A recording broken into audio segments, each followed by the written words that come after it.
Welcome back. It's good to have you here again. This is the archive where we document the stones that were never meant to shine, only to respond. Today's episode uncovers 10 gemstones believed to guide not just the lost, but those are already falling. Not every fall is from a height. Some are from faith, from memory, from the direction itself. These stones weren't carved for rituals. They weren't worn to display belief. They were chosen for moments when even the ground turned unfamiliar. Across mountains, shipwrecks, burial pits, and abandoned temples, certain stones reappear, always at the point where someone was one step away from vanishing. They weren't studied, they weren't explained, but again and again, they helped the body move forward when the mind could not. This list documents 10 guardian angel gemstones, not divine by origin, but recognized for one trade only. They intervened when no one was left to ask. Some brought the lost out of a storm, some helped a hand reach the surface, and some never returned, but left behind direction for someone else. If this is your first time visiting the archive, feel free to leave a like and subscribe. Now let's begin with the 10th ranked stone. Rank number 10, Celestite, the mineral that waited above. The first report came in 1972 when a team excavating a Bronze Age lookout above Lake Carron found a pair of celestite nodules buried in carved stone bowls. No records call it sacred.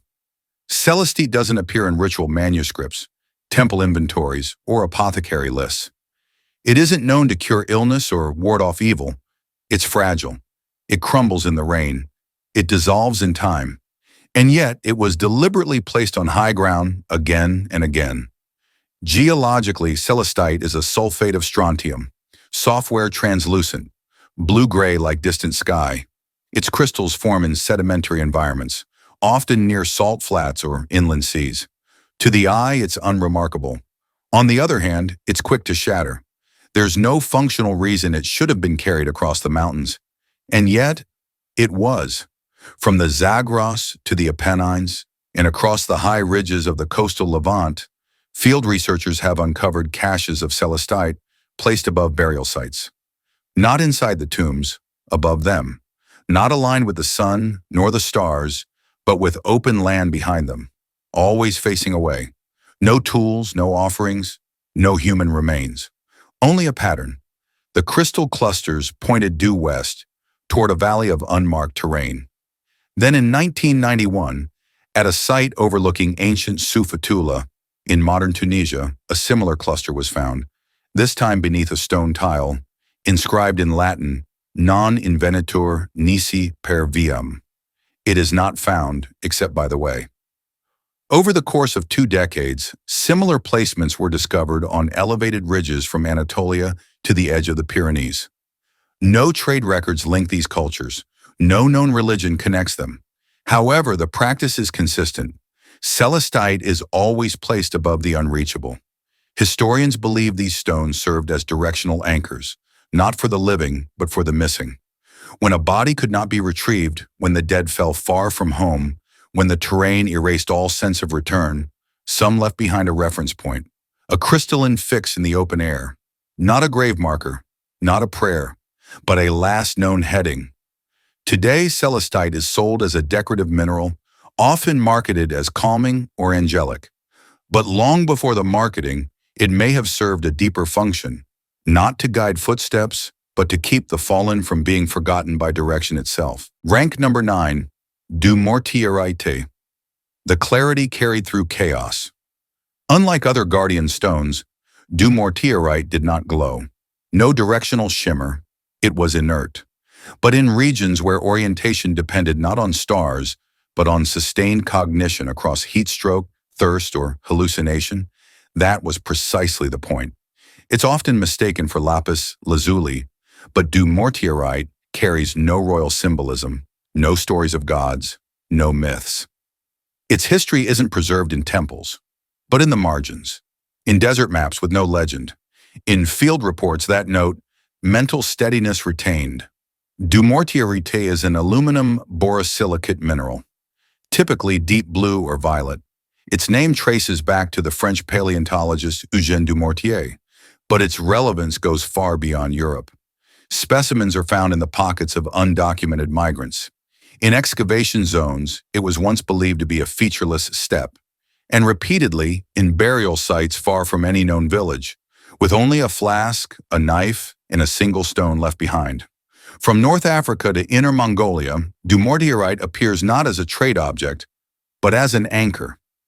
In texts recovered from late 15th century Silk Road outposts, scribes describe dull sapphire, not to be eaten or exchanged, only held.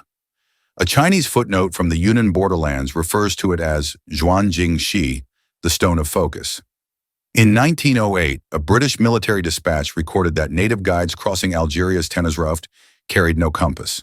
Only water, flint, and a dark blue pebble were bound in cloth. When asked its purpose, the guide replied simply, "It keeps my mind in front." Neuroscientific retrospectives suggest borosilicate minerals may indeed exert minor electromagnetic dampening effects, but there's no clinical consensus. What remains consistent is historical. Wherever Dumortierite traveled, it did so in silence, always in the hands of those crossing unnamed terrain or retreating from battle without a map or master, and always without engraving, jewelry setting, or label. It was never meant to be seen, only held until the way out became visible again. Rank number 8, Iolite, the orientation that returned. Archaeologists found Iolite fragments in riverbeds near medieval port cities, often beside broken waystones. It had no needle, no markings, and yet for centuries, sailors trusted it to bring them home. Iolite, a magnesium-aluminum silicate, exhibits strong pleochroism. Its color shifts depending on the angle of observation. On one side, deep blue, from another, pale yellow, from above, nearly transparent. To the Norse, this wasn't just a curiosity, it was direction. Though sagas mention Solarstein, sunstone, as early as the 13th century, the material was never confirmed. For decades, the scholars speculated about Iceland's spar. But Iolite, found in trade routes from Greenland to northern France, provided an alternate explanation. Held at arm's length, Iolite filtered sunlight through fog or cloud. By rotating the stone and comparing its color shift, navigators could isolate the sun's actual location, even when it was hidden. This technique, unknown to most modern mariners, enabled basic celestial orientation without the aid of stars or a horizon. But Iolite's use didn't end with the Vikings. In recovered logs from 17th century Baltic merchants, the stone reappears, not as a tool, but as a safeguard. A log from the Danish ship Eliensborg lists only one personal item under the first mate's name, a sky turner, glassless, worn on leather. Its value was not symbolic. It did not glow. It was not buried with the dead. It was kept exclusively by those who had returned. Its presence marked recovery, not loss. Unlike obsidian or quartz, it was not used in ritual. It was practical, precise, and in storms where every fixed reference failed, its shifting hues were often the only remaining compass. In modern gemology, Iolite is sold under the name water sapphire, but no ancient record refers to it that way. The older term among Norse captains was Hringlejostein, the ringlight stone, not for light it gave, but the circle it completed, departure, disorientation, and return. For those who crossed waters with no promise of landfall, Iolite became more than a mineral. It was the difference between drift and bearing. Rank number 7, blue kyanite, the frequency that held the mind. In the 1936 expedition records of Austrian ethnographer Gunther Matz, a local lama refused to continue past a certain ridge without his Glingnak Lu, translated only as the alignment crystal. When asked why, the interpreter replied, "The place ahead does not recognize thought. You need something the body listens to instead." Among the materials found in Himalayan ritual caches, few were treated with more silence than blue kyanite. It was rarely labeled, never carved, and always wrapped in cloth, often dark, often worn. To outsiders, it resembled a common shard, bladed, fibrous, pale to deep blue, with silver-gray striations. But to those who crossed the passes of Zanskar, Dolpo, or Yarlung without map, without signal, and often without name, this was the object they reached for when the mountain no longer made sense. Blue kyanite is an aluminum silicate with a unique structure. Its long, aligned crystals are anisotropic in hardness, meaning they resist deformation along one axis and fracture along another. That physical polarity mattered, because in Himalayan metaphysics, polarity was not symbolic, it was operational. Practitioners of sky burial rites, long-distance initiates, and wandering yogis referred to the stone not as protection, but as calibration, not to protect against spirits, but to hold the mind in its correct vibration when the path began to blur inward. Unlike quartz, kyanite does not retain a negative charge. It doesn't need clearing. It doesn't absorb. And this mattered in regions where altitude sickness, memory loss, and ego fragmentation were not medical terms, but existential events. Small kyanite rods have been found buried beneath footpaths that no longer exist. Others, burned or shattered, were recovered in abandoned traveler shrines along former salt trails. No religious figures accompanied them. Just the stone, sometimes embedded in soil, bound with yak hair or red thread. Always solo, always meant for someone moving through, not staying. Today, blue kyanite is often marketed for chakra alignment or throat energy, but none of that appears in the original use. Its original role was far simpler. When the voice failed, when direction vanished, when the inner compass began to spin, it did nothing loud. It simply held frequency, long enough for the carrier to find their way back to thought. Rank number 6, Staurolite, the shape that stayed upright. To those who walked through whiteouts, clouded valleys, or forests so dense no shadow moved, the upright stone served one function, something to place on the ground, watch which arm casts a shadow, and go the opposite way. It was not cut, it was not carved, and yet the cross appeared again and again. Staurolite is an iron-aluminum silicate, known for its twinned crystal formations. In rare geological conditions, 2 or 3 blades of the mineral intersect at nearly perfect right angles, creating a natural cruciform. Medieval lapidaries in France referred to them as crucifix stones. Finnish field journals referred to them as elf crosses. But to the forest walkers of Central Europe and the foot soldiers of early crusading orders, they were neither myth nor relic.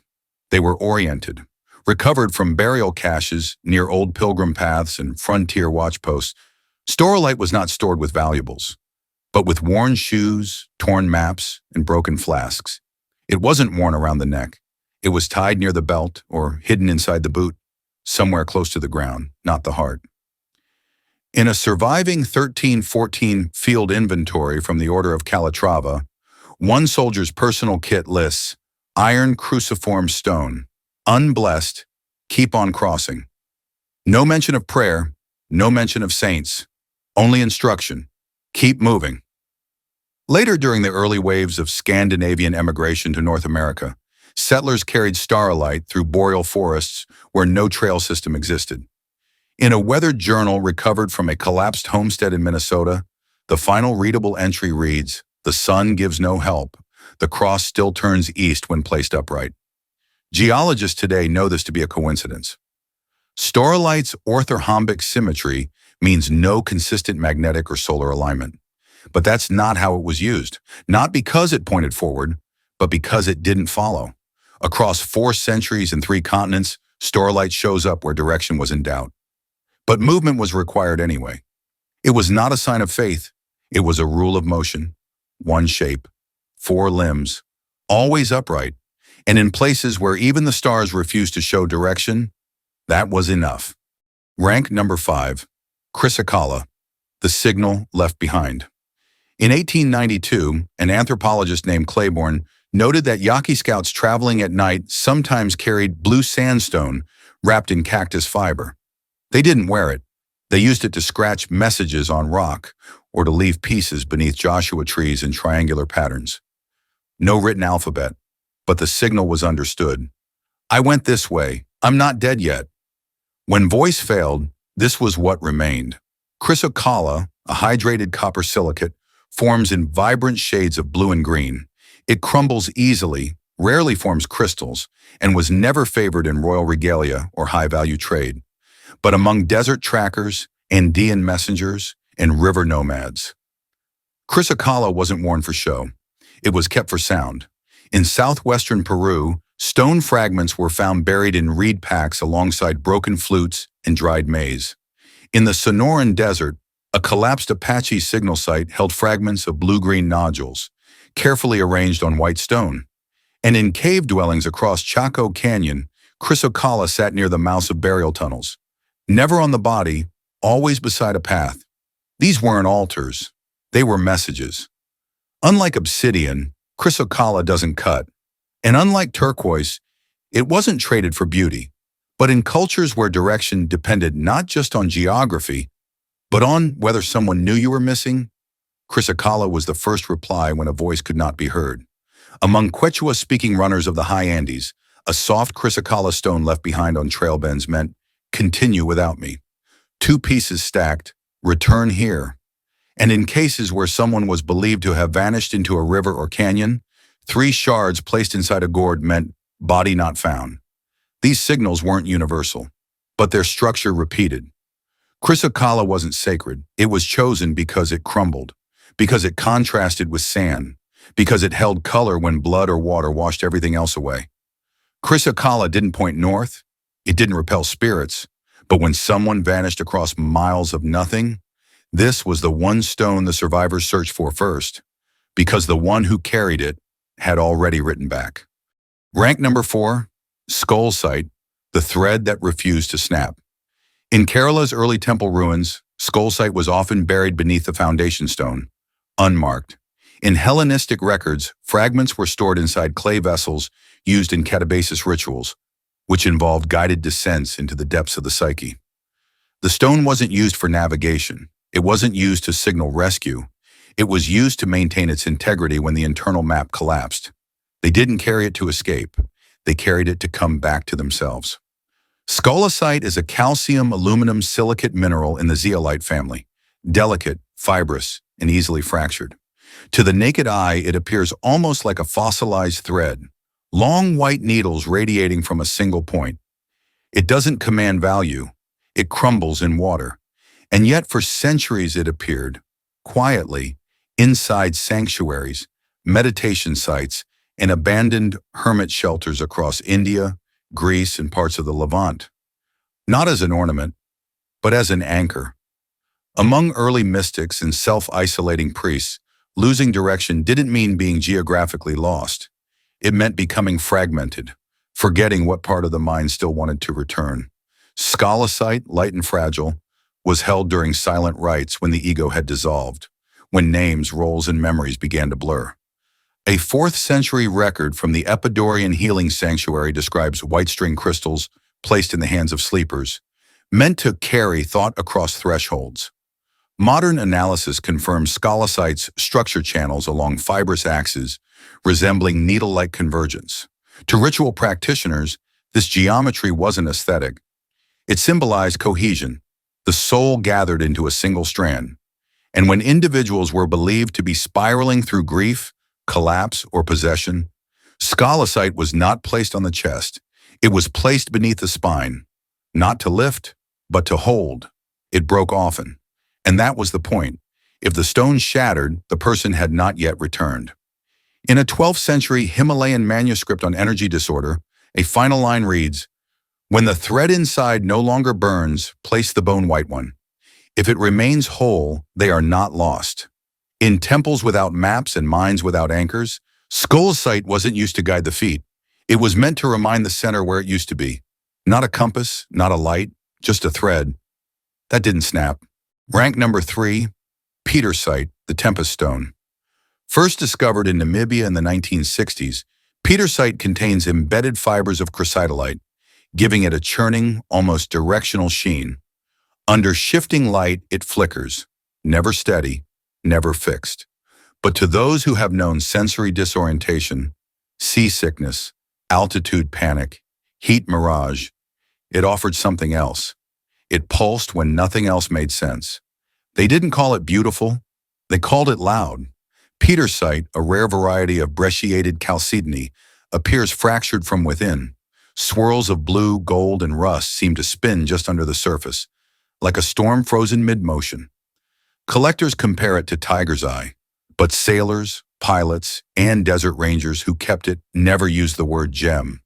They called it storm glass, and they didn't wear it. They checked it when the sky started to lie. In the highlands of northern Vietnam, downed aviators reported using striped rock that flickered wrong to test whether they were hallucinating. In southern Utah, emergency logbooks from canyon rescue teams list Pietersite under field stabilizers. One team carried it in a waterproof pouch, used during flash floods or sandstorms to determine whether the light shift was natural or neurological. Because sometimes when the mind breaks from the body, a visual reference is the only thing that pulls it back. The folklore spread slowly. In parts of northern India, Himalayan shepherds called it Saptarang Dhatu, the seven-colored ore, said to carry the storm but never bow to it. In pre-Islamic Arabian fragments, Pietersite was mentioned in context with desert visions, kept in leather to remind the eye what is real. This was not a myth, it was a method. The stone's internal chaos made it an unlikely compass. But it was trusted, not because it pointed north, but when it stopped flickering, something had gone very wrong. In late-stage disorientation, such as vertigo, heat stroke, or oxygen deprivation, patients often lose their connection to the horizon, motion, or depth perception. And among those who had lived through it, Pietersite was carried not to guide their path, but to verify they were still perceiving one. It didn't hum, didn't glow, didn't protect. But when the storm was outside, and also inside, this stone blinked back, a mirror in motion, a fracture that didn't lie. Now let's continue with the second-ranked stone. Rank number 2, Phenakite, invisible wisdom. It had no color, no markings, no glow. Phenakite doesn't attract attention. It barely reflects it. This rare beryllium silicate, found in only a handful of locations, such as Madagascar, Russia, and Colorado, was historically overlooked by jewelers. It looked like quartz. It fractured like glass. And to most traders, it was mistaken. The Greek name Phenakos means deceiver. But in records that didn't circulate through trade, monastery inventories, seer rites, and war decision rituals, Phenakite appeared again and again, not as a talisman, as a validator. For those required to choose between escape or stand, retreat or defy, the stone wasn't consulted for visions. It was placed near the ribs or under the tongue, and then nothing. That nothing was the test. In early tantric texts, a stone of neutral truth was said to help the meditator recognize when a thought was not their own. It didn't give answers. It clarified the field. A 9th century Himalayan scroll describes a monk facing exile, given one object, a grainless crystal. He meditated for 7 nights. When he returned, he kept the crystal but left the monastery without anger, regret, or certainty, just clarity. In early Slavic traditions, Phenakite was never set in rings. It was slipped into decision bundles, cloth pouches worn during court rulings, territorial disputes, or inheritance battles. Worn close, never touched. The belief wasn't that the stone had power, but that left nothing to hide behind. Modern mineralogists recognize phenakite's high vibration and tight crystal lattice, which interacts with subtle energy fields. Though most literature avoids that phrasing, what mattered wasn't frequency, it was filtration. People who carried it weren't lost. They were stuck between 2 outcomes with no map, no mentor, and no time. Phenakite offered no light, no whisper, no promise, only a clear field where whatever was real would stay and whatever wasn't would fall away. A stone not meant for seekers, but for those who've already stopped seeking and need to decide anyway. Rank number 1, Danburite, the hand that never let go. The first written account comes from a 1902 clinic inventory in San Luis Potosi, Mexico. A colorless crystal given to the dying, said to relieve the mind before final silence. It was never passed down. It was left behind, on nightstands in hospital drawers, or clenched in the fist of someone who didn't make it home. Danburite does not shimmer. Its pale champagne glow rarely turns heads. Technically, it's a calcium-boron silicate, complex enough to cut, clear enough to facet, but never favored in fine jewelry. And yet, from Central American hospice wards to rural temples in Hokkaido, from Tibetan pilgrimage satchels to Appalachian prayer boxes, Danburite appears again and again, not worn, not displayed, but held. It was listed under non-medical comfort items. There was no note about where it came from. In Japan, a similar record, this time from a 1937 monastic ledger, notes a rescue stone kept in the sleeves of monks assisting those in delirium. It was not used for prayer, only for return. Danburite wasn't a signal, it was an anchor. Carried when consciousness flickered, when pain or panic dissolved time, when nothing familiar remained in body or breath. This stone, for reasons still debated, offered coherence. Those who came back described it as soft clarity, a room without edges, or simply the feeling of someone holding on. Spiritual practitioners call Danburite a bridge, not to the divine, but to self, to the part of you that still knows where the core is, even when thought, memory, and direction have all collapsed. It doesn't correct your path. It doesn't whisper advice. It holds space until you remember how to move again. No flare, no vibration, just presence. The final stone on this list wasn't carried to find a way forward. It was held when every way seemed gone. And somehow, that was enough. Not all guardians were a form. Some were fragments. Forgotten, unmarked, unclaimed.